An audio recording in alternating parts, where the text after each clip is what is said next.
Amém.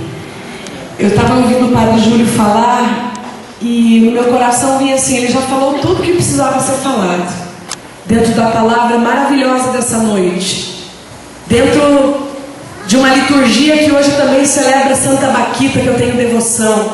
Conhece Santa Baquita?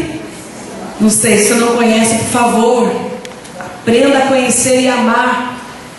Depois eu falo um pouquinho de uma frase de Santa Baquita que eu gosto muito. Mas eu quero testemunhar para vocês o que esse Jesus, que é luz e salvação, fez na minha vida.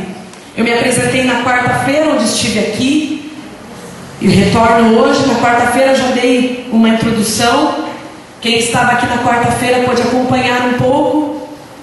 Eu repito então algumas partes importantes para aqueles que não me conhecem, inclusive ao Padre, que é a primeira vez que nós nos vemos também, né, Padre? Meu nome é Luciana Antunes, sou casada com um homem, graças a Deus. Tem mulher casando até com um cachorro, né? Tem mulher deixando herança até para vaca, para criação, não é assim? A gente vê. Mulher deixando, marido deixando herança para criação, para os animais. Então é importante frisar que eu sou casada com um homem. Está aqui meu esposo, Toninho. Nós temos só 5 filhos, viu, Padre? Só. A Heloísa é uma delas, né? 5 não, 6, porque nós temos um lá na glória de Deus. Antes da Heloísa, eu tive um aborto espontâneo. Deus achou por melhor levar a vida daquela criança. E depois daquela vida veio a vida da Heloísa. Nós temos 5 filhos, a mais velha com 25, depois a Camila com 20, a Elô com 10, a Maria Clara com 6 e o Antônio com 5. O Antônio está aqui hoje também conosco, né? O mais novo. Não é o último, é o mais novo, né? O último é Deus que sabe quando vai ser, né? Quando as pessoas me viam grávida do Antônio, falavam: você está grávida de novo? Eu falava: não, de novo não, dessa aqui é a primeira vez que eu estou grávida, né? Como as pessoas têm mania de amaldiçoar. Se Jesus é minha luz e salvação, Salmo, a quem terei medo? De quem eu terei medo? Mas eu confesso para vocês que a história da minha vida não foi sempre assim. Para eu contar essa história, muito custou, muito o Senhor teve que lapidar. Não foi de uma hora para outra, não foi de um dia para outro. São 17 anos de ministério de cura, de ministério de libertação, onde através desse testemunho Deus tem feito maravilhas. Pois bem, eu venho de uma família de classe alta, sou natural de Curitiba, no Paraná. Meus pais, muito bem sucedidos na sua vida material, colocaram sua confiança no Deus chamado dinheiro, materialismo, no Deus chamado coisas. E a gente tem mania, como o Padre falou, de coisificar a Deus e de dar mais importância no que possuímos do que somos. Assim foi a minha família. Ou melhor, como dizia o Padre Léo também, família. Ou seja, cada um na sua internet, cada um no seu celular, cada um com o seu prato de comida na frente da televisão. Parece que nós estamos criando zumbis. Como disse o Papa Bento XVI, realmente a fé precisa ser avivada. Precisa acontecer algo urgente. Porque no lugar da família tem se estruturado uma divisão, cada um por si, e Deus não é por todos não, viu? Porque Deus age na comunidade entre a família. Aos 6 anos de idade aconteceu um fato que marcou a minha vida. Com todo o dinheiro que a gente tinha, a gente descobriu que dinheiro não traz felicidade. Porque dinheiro sem Deus, queridos, é prostituição, traição, passar por cima do outro. É ou não é? Minha família tinha todo o dinheiro do mundo. Minha mãe tentou suicídio com uma gilete de 50 centavos. Porque não aguentava aquele sofrimento. Porque não aguentava aquela dor de ver o meu pai, o homem que ela tinha amado, dado a sua vida para ele, trair ela com as funcionárias da loja, trair ela com as meninas, mocinhas. Hoje até eu digo, entendo como uma pedofilia, porque meu pai, na época, namorava com meninas de 14, 13 anos. Então hoje eu entendo que além disso, era pedofilia também. Queridos, é muito duro o que eu vou falar, mas eu exponho a minha vida nessa noite, para que a sua vida encontre um novo sentido. Não importa, você pode esquecer que a Luciana, que minha família Mas não esqueça que Jesus está aqui. Eu vou passar, mas Jesus não vai passar. O que eu estou aqui para falar para você nessa noite não é fácil, mas eu tenho que ser sincera com você. É tempo de mudar, como o padre falou. É tempo de tomar vergonha na cara, sim. Levantar e declarar a fé a que Deus te chamou. Os meus pais colocaram a confiança deles no material. Nossa casa foi desfeita. É a palavra de Deus que diz que se a nossa casa está sobre a areia, ela vai cair. E a casa dos meus pais estava na areia. Ela podia custar milhões de dólares. Ela podia ter o carro do ano, mas ela era construída na areia. Ah, queridos, o Deus da minha casa era o material. E veio a chuva, veio o vento e a casa caiu. Não era dinheiro desse mundo que podia comprar a felicidade deles. Mas ao mesmo tempo eu falo que quem conhece a Deus tem tudo. Quem conhece a Deus encontrou o maior tesouro. Porque quando nós temos a Deus, temos Jesus como centro da nossa família, nós até podemos vender o almoço para comprar janta, mas a gente é milionário, né? Dinheiro com Deus se chama prosperidade, fazer o bem. Agora dinheiro sem Deus é pisar por cima do outro, é trair, é buscar preencher a alma do vazio de fora do mundo. E assim era eu estou falando da minha casa. Estou contando para você como era a minha casa. Meus pais se separaram. Quem pegou o adultério fui eu.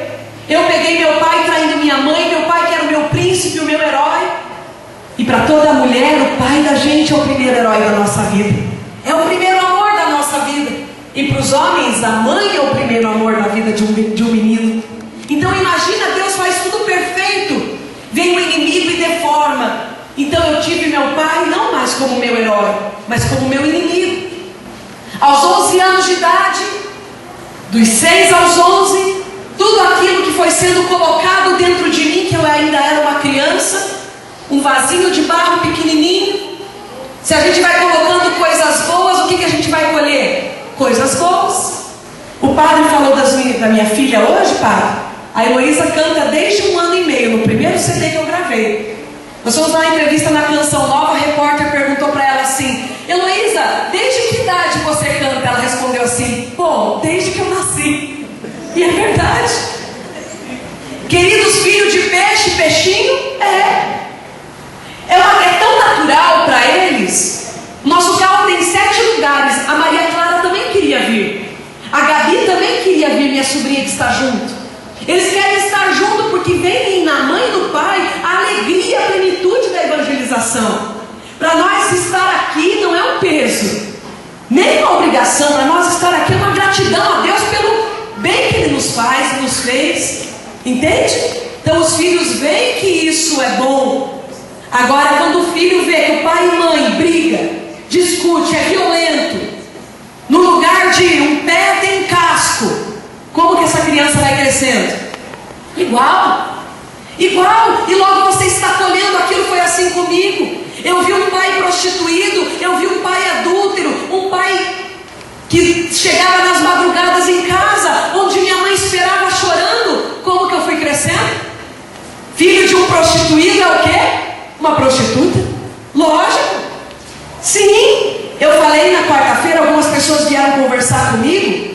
Eu era uma pessoa que era tão infeliz por não conhecer o amor de Deus, que eu buscava preencher das coisas do mundo.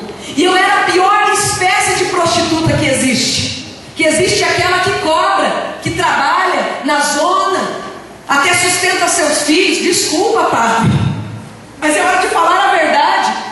E eu era aquela espécie que não cobrava nem R$1, fazia de graça mesmo. E tudo que é de graça não tem valor nenhum. Eu não sabia que o meu corpo era templo do Espírito Santo. E hoje eu estou pegando leve, né? Que quando eu vou pregar para a juventude, que eu vejo que é juventude, querido, aí eu rasgo mesmo palavreado. Eu estou pegando leve, eu estou no meio da missa, eu estou ferindo a liturgia com a bênção do padre, para dizer para você que eu era uma prostituta porque olhava para o meu pai. Aos 11 anos de idade, perdi minha virgindade, com quem nem eu lembro, nem sei o nome. Fazia de graça, sem cobrar nenhum R$1. Fui tendo no meu corpo as marcas disso, porque salário do pecado é a morte. A morte. Aos 11 anos de idade, quando tudo isso veio à tona, eu não sabia de nada disso. Para mim era tudo muito bom. Carnaval, na sexta-feira, ixi, eu já estava pedindo para a porta parar, que estava rodando o buraco da fechadura já. Eu já estava na concentração só por aqui, ó. Que eu ia pular 4. Tem gente que fala assim, Marcos, você é fanático. Luciana, você é fanática. Você vai todo dia na igreja, prega todo dia. Fanático é pular 4 dias e 4 noites de carnaval pelado, sem roupa. Isso é ser fanático, amém? Isso aqui não é ser fanático, não. Isso aqui é ser louco de amor por alguém que morreu por nós. É o mínimo que nós podemos fazer. Aos 11 anos, eu assisti uma novela. Novela tem coisa que presta, gente? Não. Infelizmente. Está cada vez pior. Dá vergonha, dá nojo de assistir. E na minha época passava uma novela que a mulher matou o marido envenenado com um copo de uísque. Presta atenção. Eu era uma criança, mas o meu coração estava inclinado para o mal. Eu vi aquela mulher matando o marido envenenado com um copo de uísque. O que eu pensei? É isso que eu vou fazer com meu pai. Eu vou comprar um veneno e vou matar meu pai, porque eu odeio esse homem. Queridos, aos 11 anos de idade, comprei minha primeira arma de fogo. Carreguei. Na madrugada, entrei no quarto do meu pai e disparei um calibre 38 na cabeça dele, dormindo. Eu sei que é forte. Calma, é para você entender a glória de Deus. A gente tem que expor a desgraça para você entender a graça, né? Quando aconteceu isso, de eu descarregar a arma que eu comprei com um traficante, primeira vez eu vi a manifestação da misericórdia de Deus. A arma não disparou. Meu pai não acordou, era 3 horas da manhã. Eu escutei assim, filha, não faça isso, você vai acabar com a vida da sua mãe.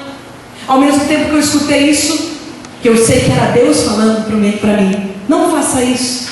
Ao mesmo tempo eu escutei o inimigo falando, tira você a sua vida, porque você não vale nada. Sabe quando você escuta, se joga de uma ponte, corta seus pulsos, toma remédio até morrer. Quem está falando isso é o inimigo. Então, eu fui no banheiro de casa aos 11 anos de idade, coloquei o cano do revólver na minha boca, tirei 5 balas e coloquei uma e fiz roleta russa. Você já deve ter ouvido falar o que é isso. E comecei a disparar 1, 2, 3, 6, 7, chorando, tremendo. E o inimigo falando no meu coração, o encardido falando no meu coração. Ninguém gosta de você, ninguém vai sentir a sua falta. Queridos, aquela bala mais uma vez não saiu. De todos os planos que Deus tinha, já preguei esse testemunho em mais de 6 países. Para a glória de Deus, já percorri todo o estado de São Paulo, todas as suas dioceses, todo esse nosso Brasil de sul a norte e nordeste, pregando esse testemunho.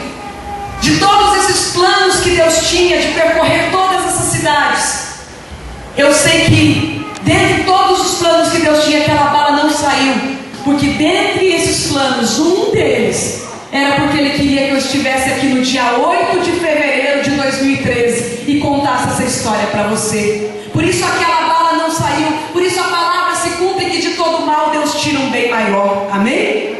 Amém. A bala não saiu, eu escutei assim, joga fora essa arma, enterra essa arma. Queridos, a minha família era uma das mais ricas da minha cidade. Mais uma vez eu falo, quem não tem Deus não tem nada. O muito com Deus, o pouco com Deus, você sabe, é muito. Mas o tudo sem Deus é nada. Assim era a minha família, por fora a bela viola, por dentro o pão colorento. Naquela noite eu escutei, enterra essa porcaria dessa arma, você vai acabar fazendo uma bobagem. No outro dia eu enterrei a arma, mas antes de enterrar eu falei, comprei gato por lebre. Eu preciso testar a arma. Um quintal de casa muito grande, e eu atirei contra o muro. A bala saiu, pum, estourou no muro e voltou quase em mim. Ou seja, foi Deus que colocou a mão na arma mesmo. Eu enterrei a arma, mas de nada adiantava eu enterrar a arma se a arma estava no meu coração. De nada adianta eu vir esquentar o banco da igreja se eu não acredito em quem me salvou. De nada adianta eu enterrar uma arma de fogo se a falta de perdão meu coração. O padre falou: a língua mata mais do que uma arma. E ali então eu apaguei o meu pai do meu coração. Comecei a pisar nele, comecei a enfrentar ele. E minha mãe, que não conhecia Deus, ensinou a gente a odiar o pai. Porque minha mãe não conhecia o amor que tudo crê, tudo suporta, tudo espera, tudo alcança. Não, a minha mãe não conhecia. A minha mãe conhecia olho por olho, dente por dente. Ensinou a gente a odiar o pai. Aos 12 anos de idade, 13 anos de idade, no auge da rebeldia, aquela arma ainda estava no meu coração. E eu queria ser livre de casa. Eu queria ser livre daquele pai que me atormentava, daquela mãe que só vivia na depressão, na cama, chorando. Até que um dia eu falei isso para minha amiga, entre aspas, né? Porque amigo não é aquele que te leva para o caminho da perdição. Amigo é aquele que fala assim: ah, você está sofrendo, vamos comigo para a igreja? Esse é seu amigo. Agora aquele que fala para você: não, vamos beber todas, deixa passar, a fila anda. Esse não é seu amigo, não. Esse está aí sendo usado pelo inimigo de Deus. Essa amiga, entre aspas, disse assim para mim: você quer ser livre? Traz amanhã R$200 na escola que eu vou te ensinar o que é liberdade. Roubei o dinheiro na loja do meu pai, na empresa do meu pai, como eu já era acostumada a fazer. Porque quem rouba R$1 rouba um banco. Quem rouba 50 centavos do troco rouba um banco. Deus não olha o tanto que você roubou, Deus olha a atitude de roubar. Quem copia um CD cristão também é roubo. Quem faz pequenas coisas também é roubo. É como pegar a bolsa de alguém, é como lesar alguém. Para roubar R$200 não foi nada. Eu nem imaginava o que seria essa liberdade. Eu queria ir para o Rock in Rio, mas meu pai não deixava eu ir. Eu achei que aquele dinheiro que elas pediram era para que eu pudesse ir no Rock in Rio. Queridos, aquele dinheiro que eu levei para a escola era o passaporte para o inferno. Uma manhã fria na cidade de Guarapuava, no Paraná, onde eu morava, foi a primeira vez no colégio de freiras que eu experimentei a droga na minha vida. Aquele dinheiro era para comprar droga. Aquela menina era neta do prefeito, aquela minha amiga. A outra era filha do promotor. A outra era filha do juiz. Mas nenhuma de nós sabia que era filha amada de Deus. E quem não sabe que é filho amado de Deus busca preencher a sua vida com as porcarias do mundo. A primeira vez que eu usei a droga era um coquetel de éter, formol e benzina. Elas pediram para eu sentar no vaso do banheiro, 6 meninas dentro do banheiro.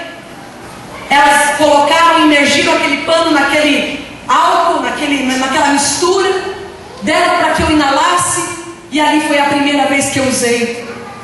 Ali eu tive alucinações. Elas tiraram um estojo com uma seringa de vidro, onde elas injetavam um pó branco, que depois eu descobri que era cocaína. Dali 3 meses, comecei a usar cocaína, onde eu fui dependente dos 11 para 12 anos até os 21 anos, padre.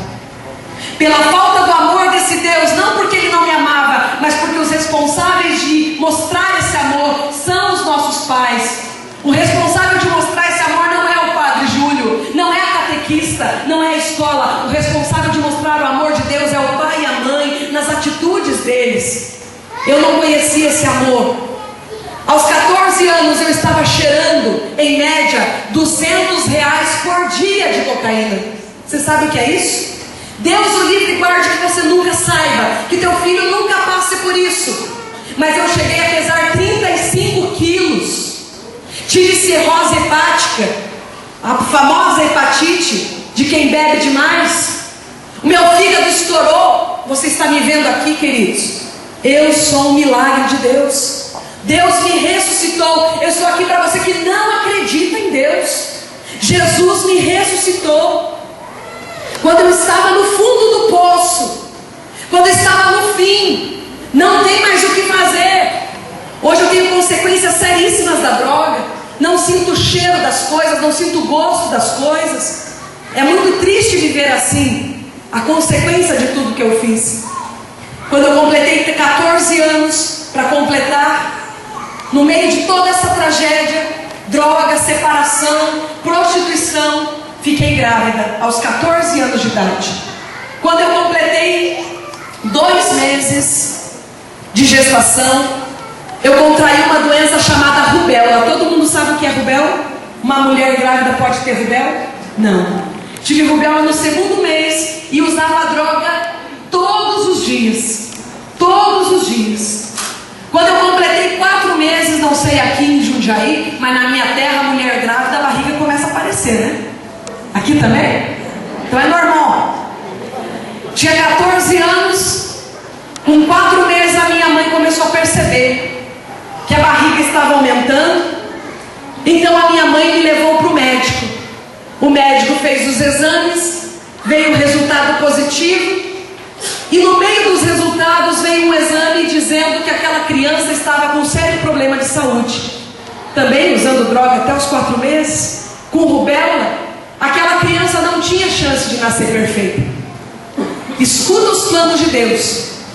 Nesse meio tempo, a minha mãe recebeu um convite para ir num grupo de oração.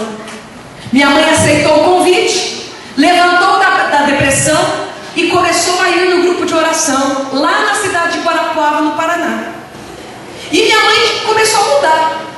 Começou a falar de Jesus, minha mãe começou a cantar, minha mãe começou a mudar o semblante, aquela mulher sofrida, que sofria com meu pai.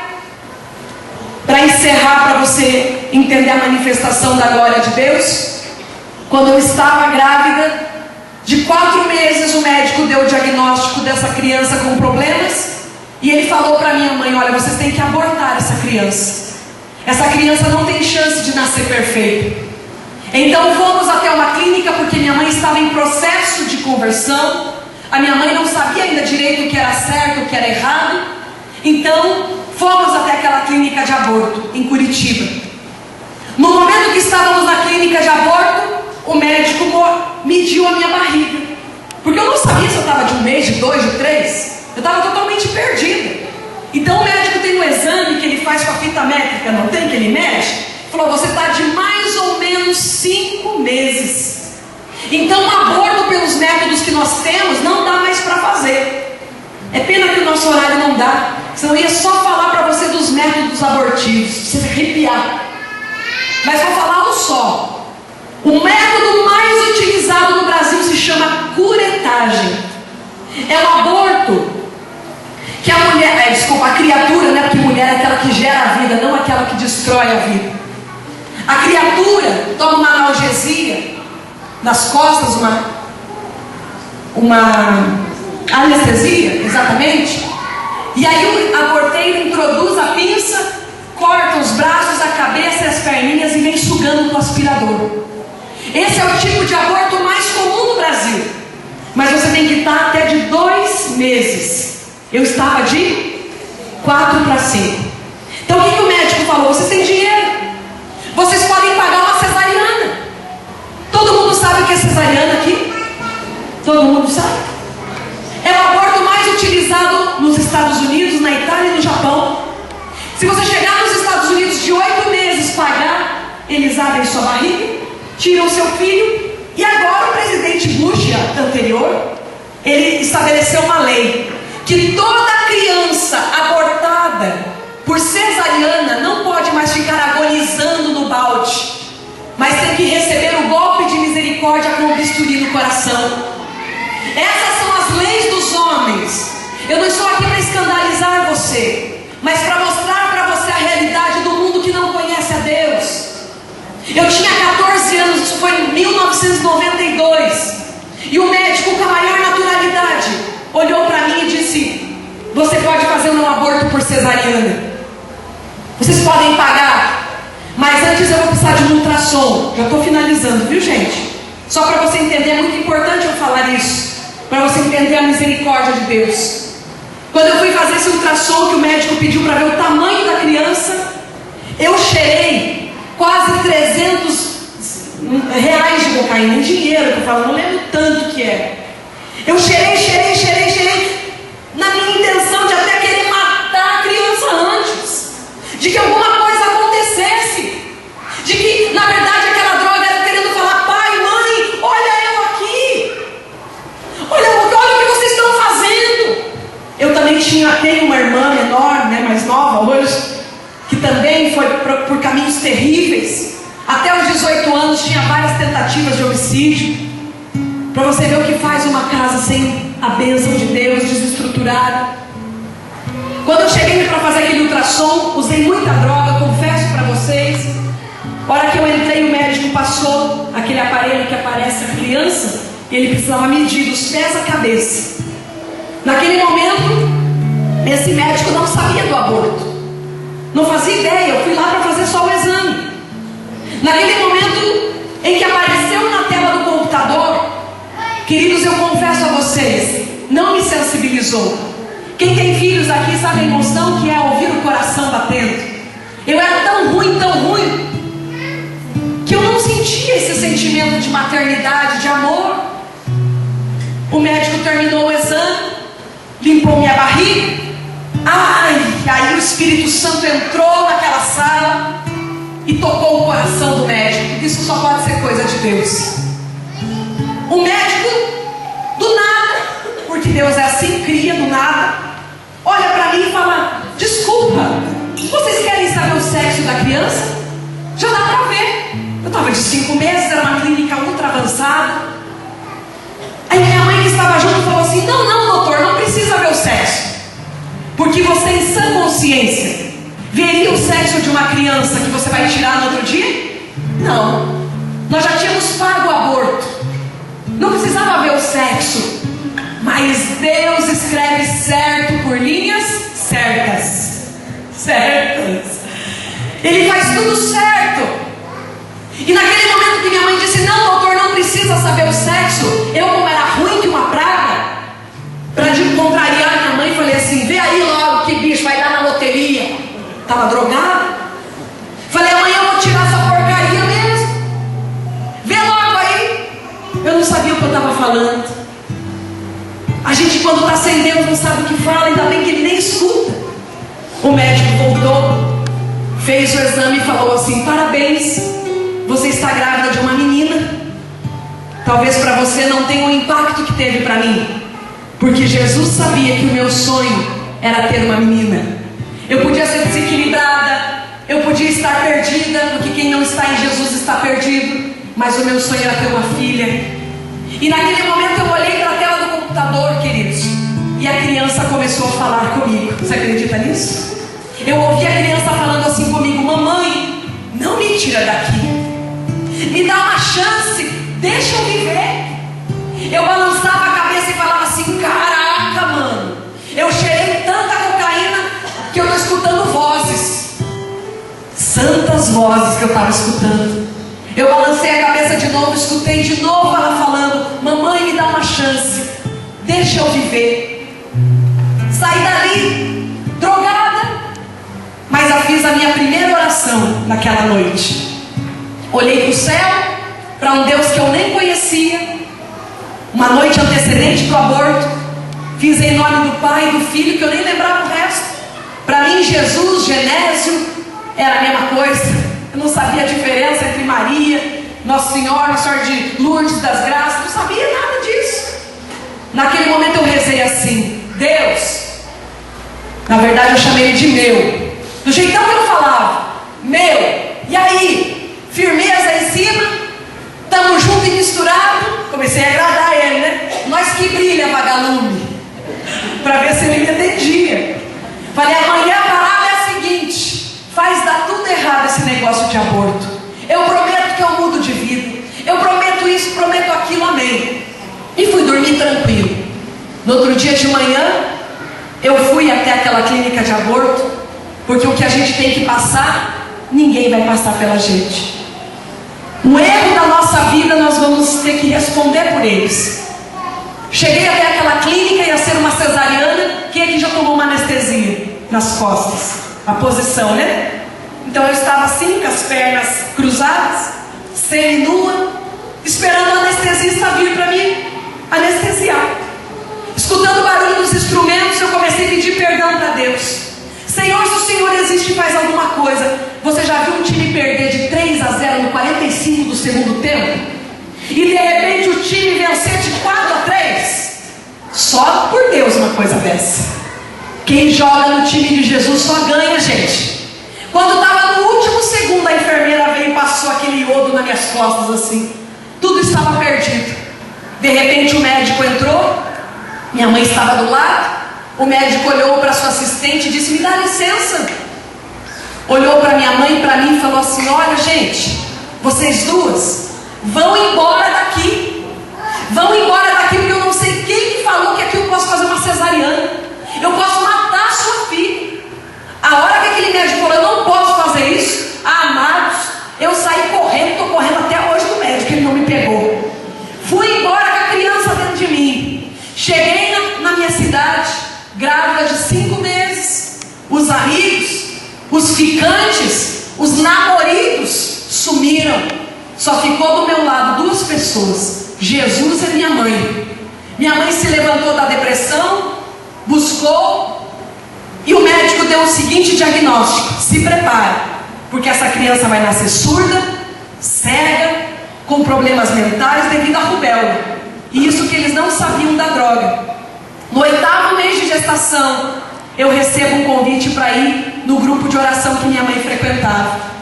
Cheguei no grupo de oração como se fosse essa noite aqui, uma noite de oração, de louvor. Vocês conhecem o Ironi Stundari? Muitas pessoas conhecem. Foi o primeiro grupo de oração que eu fui na minha vida. De tanto a minha mãe falar do Ironi, eu fui no grupo, grávida de 8 meses, com a promessa no meu coração: Jesus pode curar essa criança. Jesus pode curar essa criança, mas para a medicina não tinha o que fazer. Gente, eu usei droga até os 5 meses. Ela ia nascer pelo menos dependente química, amém? Naquele momento que eu estava no grupo de oração, tinham 3.000 pessoas lá dentro. Uma das maiores igrejas da minha cidade. A hora que eu entrei na igreja, o Ironi falou assim: você que está aí grávida. Eu falei assim: gente, o homem tem visão raio-x. Como que ele me viu aqui? E ele continuou descrevendo a minha ficha completa. Você tentou aborto, você usava drogas. Falei: gente, a minha mãe, aquela velhinha fofoqueira, contou tudo para ele. Por isso que ela queria que eu viesse no dia do Ironi. A gente, quando não conhece a Deus, começa a botar defeito em tudo, né? E isso, e aquilo, e a chuva, e o horário, e não sei o que, o sol. Bom mesmo, Rita, é grupo de oração, sabe aonde? Lá na Angola. Começa às 3 da tarde e termina às 10 da noite, né? O povo tem sede da palavra de Deus, fome e sede da palavra de Deus. Baquita era de lá. A Heloísa está ali mostrando Baquita para mim. Mãe, fala, ela adora. Fala, ela sabe a história de um monte de santo, pá. Santa Bibiana, ela decora, ela gosta de contar também. Mas para finalizar, senão a gente vai ficar aqui até muito tarde. Para finalizar, fui embora brava. A hora que o Ironi falou: agora vamos aplaudir que Jesus vai entrar. Eu não aguentei. Entrou um pedaço de pão. Todo mundo sabe o que é o Santíssimo? Prazer, eu não sabia o que era. Eu era ignorante, juventude mesmo. A hora que entrou o padre com aquele negócio: desculpa, padre, já confessei, já pedi perdão, eu preciso contar. A hora que entrou o padre com aquele negócio dourado na mão, um pedaço de pão no meio, eu cutuquei que ele estava do meu lado e falei assim: moço, Jesus é aquele moço que está carregando aquele negócio dourado? Ele falou: não, Jesus é o que está em cima. Eu falei: eu que uso droga, o povo que fica louco. Como que Jesus pode ser um pedaço de pão? Eu não me conformava com aquilo. A hora que ele falou: agora vamos aplaudir que Jesus vai entrar, eu fui embora. Eu falei: não vou ficar aqui. Ainda bem que eu não paguei ingresso, porque senão eu queria meu dinheiro de volta. Eu sei, queridos, que eu cheguei em casa, minha mãe perguntou como é que foi o grupo de oração. Eu excomunguei ela, falei um monte para ela. Falei: você contou a minha vida pro rapaz? Eu sei que naquele dia 10 de outubro de 92, às 5 horas da manhã, bate na porta do meu quarto uma voz forte de um homem que não era meu pai, não era qualquer homem desse mundo. Perguntou para mim assim: filha, posso entrar? Eu respondi assim: chega aí, mano, é nóis, entra. Eu tinha 14 anos, você está entendendo, né? Tinha 14 anos. A hora que entrou, abriu a porta do meu quarto, invadiu uma luz mais forte do que o sol, mais forte do que qualquer luz que eu possa descrever. Eu não estava drogada, porque eu tinha parado de usar drogas quando eu prometi que se a criança ficasse dentro de mim, eu parava de usar droga, eu parava de fazer tudo. Eu não estava drogada, eu não estava alcoolizada. Eu tive que fechar os olhos e comecei a sentir a presença de algo que eu não sabia o que era. Ele foi se aproximando de mim. me pediu licença pela primeira vez. Repito, isso foi às 5 horas da manhã, aos meus 14 anos, dentro do meu quarto. Ele ergueu minha camisola, mais uma vez pediu licença, porque o amor de Deus pede licença para entrar na nossa vida. Ergueu minha camisola, colocou a mão dele dentro do meu umbigo e tocou a criança que eu estava esperando. Ele ficou no meu quarto durante 5 horas. Esse testemunho não é algo que eu estou contando da minha cabeça, não, que eu inventei uma historinha.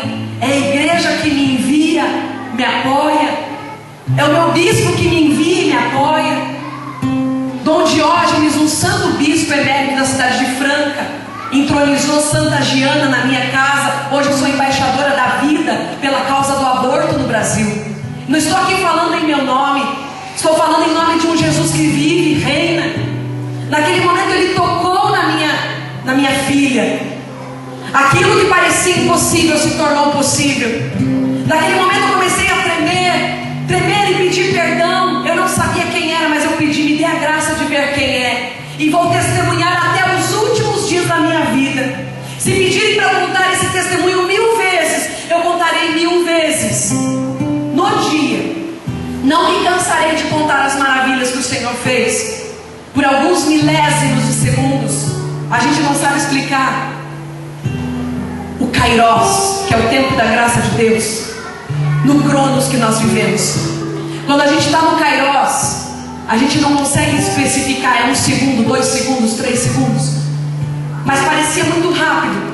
Quando ainda eu vi grávida, a barriga grande, eu deitada, abri os olhos rapidamente e vi essa parte do pulso, do lado de fora da minha barriga. E no pulso, sabe o que tinha? Um buraco. Queridos, eu comecei a chorar, porque eu sabia que quem estava no meu quarto era o próprio Jesus. Foi Ele quem foi me visitar. Eu chorava, pedia perdão, e eu sabia que Ele estava tocando na minha filha. Naquele momento, eu nunca tinha ido numa missa. Sabe quais foram as minhas palavras? Senhor, eu não sou digna de que o Senhor esteja aqui entrando no meu quarto, na minha casa, mas o Senhor disse uma palavra, essa criança pode ser curada. Sabe o que Ele disse no meu coração? É, filha, ontem você fugiu de mim naquela igreja, mas hoje eu vim te visitar. Isso, para a glória de Deus, fazem 21 anos que isso aconteceu. Aquela criança, no dia 10 de novembro de 92, para a glória de Deus, para confundir a medicina, nasceu sem nenhum problema. E hoje a Camila completa, aqui em novembro desse ano, completa 21 anos. Para a glória de Deus, minha filha nasceu perfeita, sem nenhum resquício da droga. E mais, é uma bênção de Deus. Uma filha amorosa, uma filha presente, uma filha que torce por mim, que me ajuda. Vem cá, filha. Era ela que estava lá. Eu peço que você aplauda Jesus.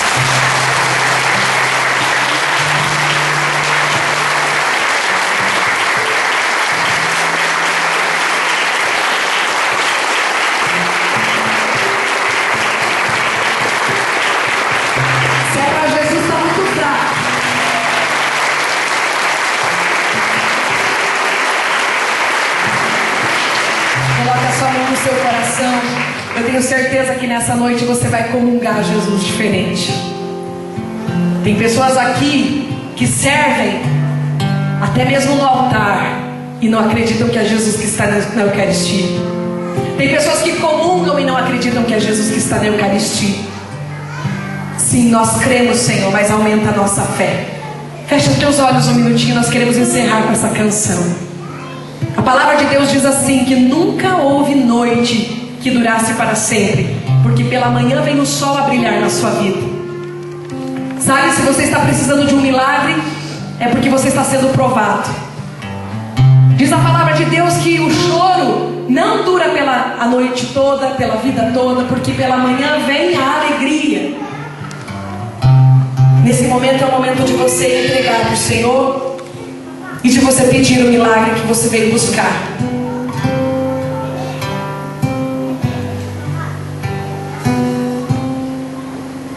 Nunca houve noite que pudesse impedir o nascer do sol e a esperança e não há problemas que possam impedir as mãos de Jesus pra me ajudar. Nunca houve noite que pudesse impedir o nascer do sol e a esperança, e não há problemas que possam impedir as mãos de Jesus pra me ajudar. Haverá um milagre dentro de mim, vem descendo o rio pra me dar a vida, desse rio que emana lá da cruz, ao lado de Jesus. Haverá um milagre, haverá um milagre dentro de mim, vem descendo o rio pra me dar a vida, esse rio que emana lá da cruz, ao lado de Jesus. Levanta seus braços lá no alto e canta.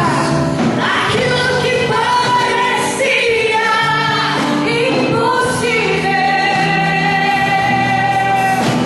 aquilo que parecia não ter saída,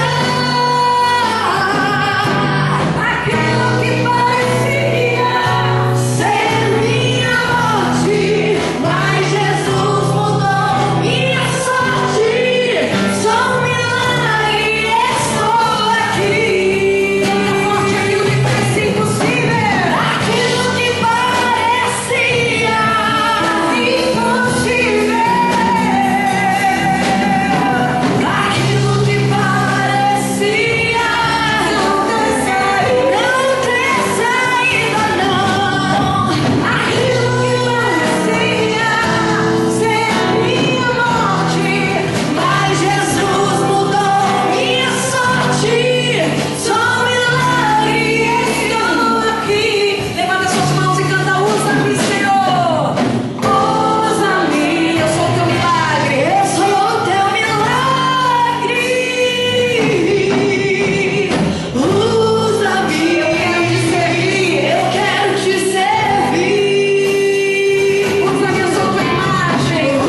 Usa-me, eu sou a tua imagem. Usa-me, ó filho de Davi. Aplauda o Senhor que te ama. Aplauda o Senhor que te ama.